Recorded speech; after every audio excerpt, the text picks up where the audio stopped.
Hello friends, welcome to ACS crime story time. दोस्तों, आज की हमारी कहानी एक ऐसे केस के बारे में है जिसमें 11 सालों तक पुलिस को यही नहीं पता चल पाया कि विक्टिम की मौत की वजह आत्महत्या थी, हत्या थी या कोई हादसा था। आपने ऐसे बहुत से केस तो सुने ही होंगे जिनमें विक्टिम को इंसाफ मिलने में पूरी जिंदगी निकल जाती है, पर 11 सालों तक मौत की वजह का पता नहीं चल पाना अपने आप में एक अनोखा, अजीब और हैरत में डालने वाला केस है। आइए इस केस को विस्तार से जानते हैं और ये भी जानते हैं कि 11 साल बाद इस केस की गुत्थी कैसे सुलझी। दोस्तों, कहानी में आगे बढ़ने से पहले ACS crime story time channel को सब्सक्राइब कर लीजिए और बेल आइकन को प्रेस कर दीजिए। ये कहानी है पैमेला शेली की, जिसे सब पैम के नाम से भी जानते थे। पैमेला का जन्म 1969 में अमेरिका टेक्सास के ह्यूस्टन शहर में हुआ था। पैमेला अमेरिका के एक छोटे से शहर अरकानसास में पली बड़ी थी। उस समय उस शहर की कुल आबादी सिर्फ 4,500 थी। पैमेला एक मेहनती परिवार से थी। उसके पिता एक लॉजिंग ट्रक ड्राइवर के तौर पर काम करते थे और माँ एक नर्सिंग होम में काम करती थी। पैमेला के सिबलिंग्स में एक भाई और एक बहन थे। पैमेला स्वभाव से ही बहुत ही हंसमुख, जिंदा दिल और केयरिंग थी। पैमेला को जानने वाले लोग उसे बहुत पसंद करते थे क्योंकि पैमेला सबकी केयर किया करती थी और बहुत फ्रेंडली थी। पैमेला अपने पहले पति जेसी से तब मिली थी जब वो केवल 16 साल की थी और जेसी 20 साल का था। वो दोनों एक दूसरे से बहुत प्यार करते थे और शादी करना चाहते थे और हमेशा इस बारे में बात किया करते थे। लेकिन पैमेला के पिता चाहते थे कि पैमेला पहले अपनी पढ़ाई पूरी कर ले और फिर शादी करे। इसलिए पैमेला ने पहले अपनी पढ़ाई पूरी की और फिर जेसी के साथ शादी कर ली।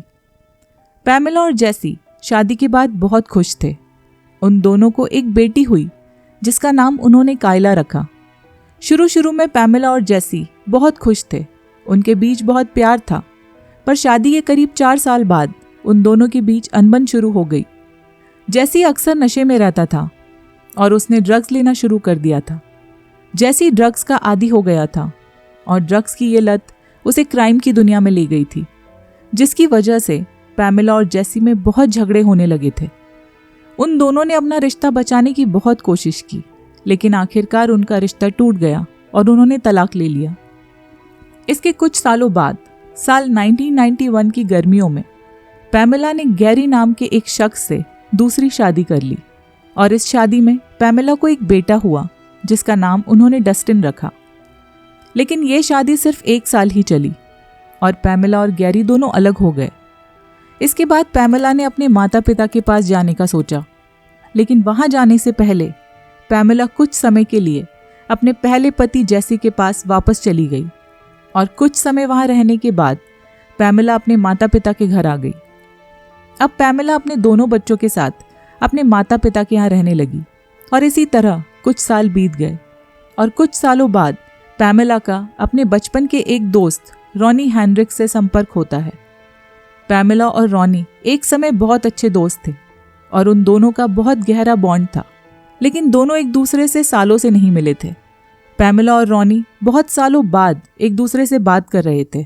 बात करते करते दोनों एक दूसरे के बहुत करीब आ गए और एक दूसरे को डेट करने लगे और तब रॉनी ने पैमेला को अपने साथ रहने के लिए कहा, जिसके लिए पैमेला राजी हो गई। रॉनी अपने परिवार के साथ क्यूरो टेक्सास में रहता था। साल 2000 की गर्मियों में पैमेला अपने बेटे डस्टिन को लेकर रॉनी के साथ क्यूरो टेक्सास चली गई और पैमेला और रॉनी अब साथ में रहने लगे और इसी तरह कुछ महीने बीत गए और कुछ महीने बीत जाने के बाद पैमेला की बेटी कायला भी वहां रहने आ गई और वो सभी साथ में रहने लगे। 6 जनवरी 2001 की शाम 5 बजे अचानक रॉनी ने 911 पर पुलिस को कॉल किया और बताया कि वो अपने घर के बाहर पोर्च में बैठा हुआ था। तब उसने गोली चलने की आवाज़ सुनी और जब उसने अंदर जाकर देखा तो उसकी गर्लफ्रेंड पैमेला खून से लथपथ पड़ी हुई है। और जब पुलिस और एम्बुलेंस मौके पर पहुंचती है तो देखती है कि पैमेला बाथरूम के फर्श पर पड़ी हुई है और उसकी दाहिनी कनपट्टी पर गोली लगी है और हर तरफ खून फैला हुआ है और पास ही काउंटर पर गन रखी हुई है। तब मेडिकल इमरजेंसी टीम ने रॉनी से कहा कि सबसे नज़दीकी हॉस्पिटल जाने में 1 घंटे का समय लग जाएगा, जिस पर रॉनी ने बताया कि उसे पीछे के रास्ते से हॉस्पिटल जल्दी पहुंचने का शॉर्टकट पता है और वो भी उनके साथ हॉस्पिटल चलेगा। पैमेला की हालत ठीक नहीं थी, पर वो जिंदा थी।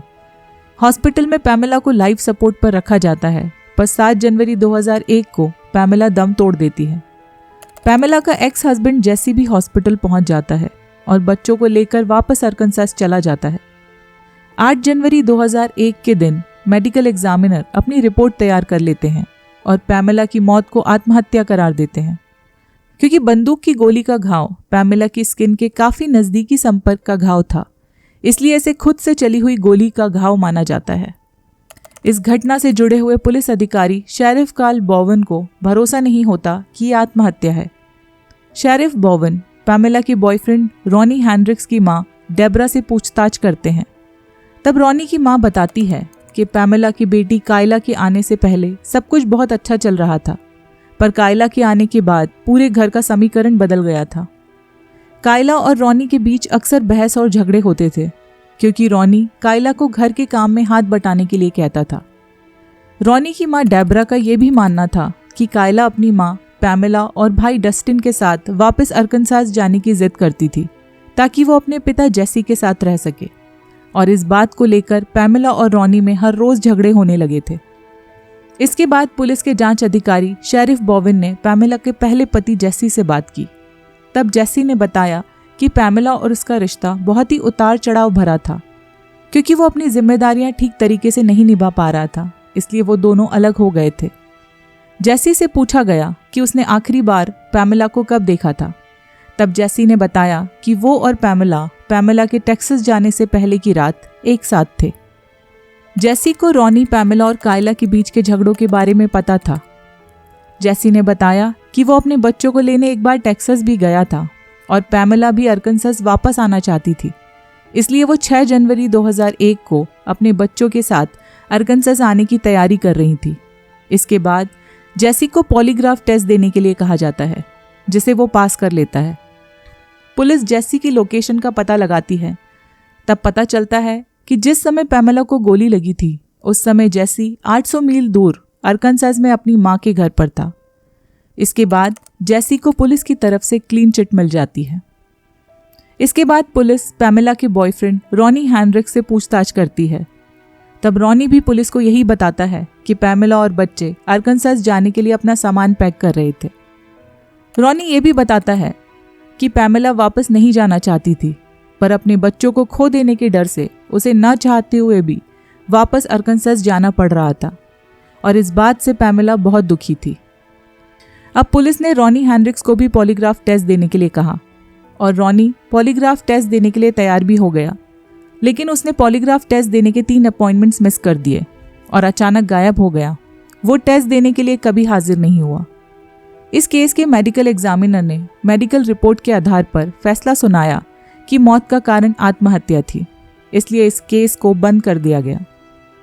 इसी तरह समय बीतता चला गया और कई साल गुजर गए, लेकिन इस केस के जांच अधिकारी शेरिफ कार्ल बोवन के जहन में हमेशा यह केस चलता रहा, क्योंकि उन्होंने कभी ये नहीं माना कि पैमेला ने आत्महत्या की थी, क्योंकि पैमेला ने उस वक्त अपने बैग्स पैक कर लिए थे और वो अरकानसास जाने के लिए निकलने वाली थी, तो वो अचानक खुद को गोली कैसे मार सकती थी।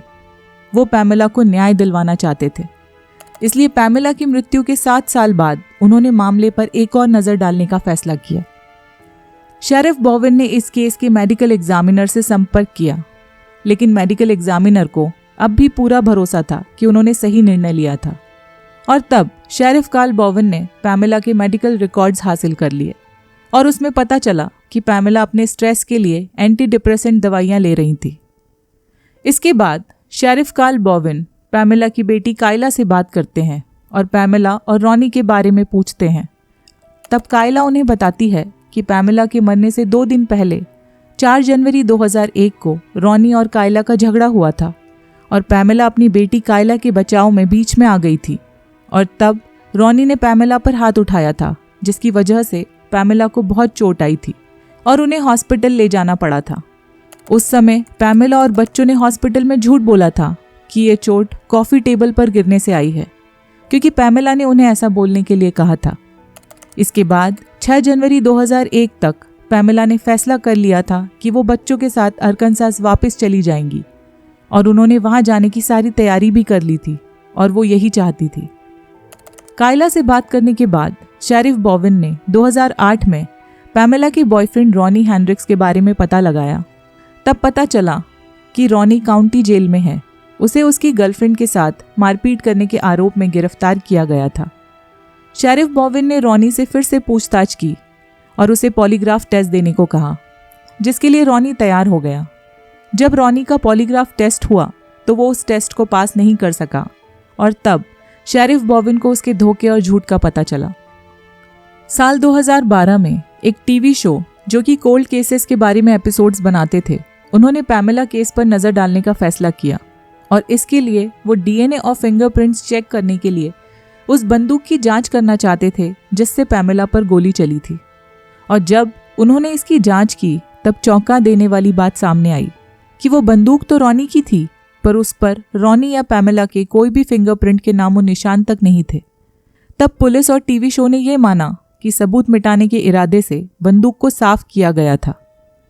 शेरिफ बॉविन ने एक बार फिर से पैमेला के पहले पति जेसी से बात की और उसकी मां शर्ली से भी बात की। तब शर्ली ने पुलिस को बताया कि जब पैमेला टेक्सास में थी तब पैमेला और जेसी कांटेक्ट में थे।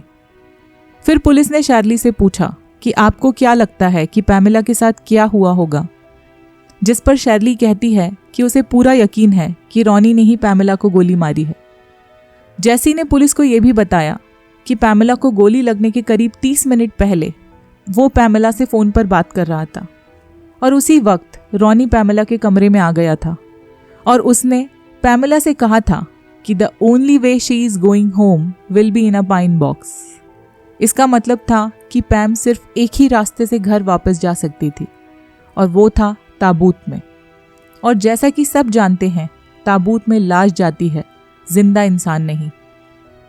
इसके बाद पैमेला, कायला और अन्य महिलाओं के साथ रॉनी हेंड्रिक्स के दुर्व्यवहार के बारे में जानने के बाद मेडिकल एग्जामिनर ने पैमेला की मृत्यु के कारण को आत्महत्या से बदलकर अनिर्धारित कर दिया और ये पैमेला की मौत के 11 साल बाद हुआ था। और तब रॉनी हेंड्रिक पर पैमेला की हत्या का आरोप लगाया गया और केस की सुनवाई शुरू करने के लिए सितंबर 2013 की तारीख निर्धारित की गई और आखिरकार पैमेला को उसकी मौत के 11 सालों बाद इंसाफ मिलता है और उसके हत्यारे रॉनी हेंड्रिक को 22 सालों की सजा हो जाती है। इस केस के जांच अधिकारी शेरिफ कार्ल बॉविन ने आखिरकार पैमेला को 11 सालों बाद इंसाफ दिलवा ही दिया और शेरिफ कार्ल बॉविन के इस जज्बे की हर तरफ बहुत सराहना हुई थी। दोस्तों, हमें इस बात की बहुत खुशी है कि पैमेला को 11 सालों बाद न्याय मिल ही गया और उसके अपराधी को उसके किए गुनाह की सजा मिल गई। इसी के साथ आपसे अलविदा लेते हैं और मिलते हैं एक नई कहानी के साथ। आगे आने वाले वीडियोस की नोटिफिकेशंस पाने के लिए ACS crime story time channel को सब्सक्राइब कर लीजिए और बेल आइकन को प्रेस कर दीजिए और चैनल को सपोर्ट करने के लिए वीडियो को लाइक ज़रूर कर दीजिए। अपना और अपने परिवार का ख्याल रखिए। Thank you.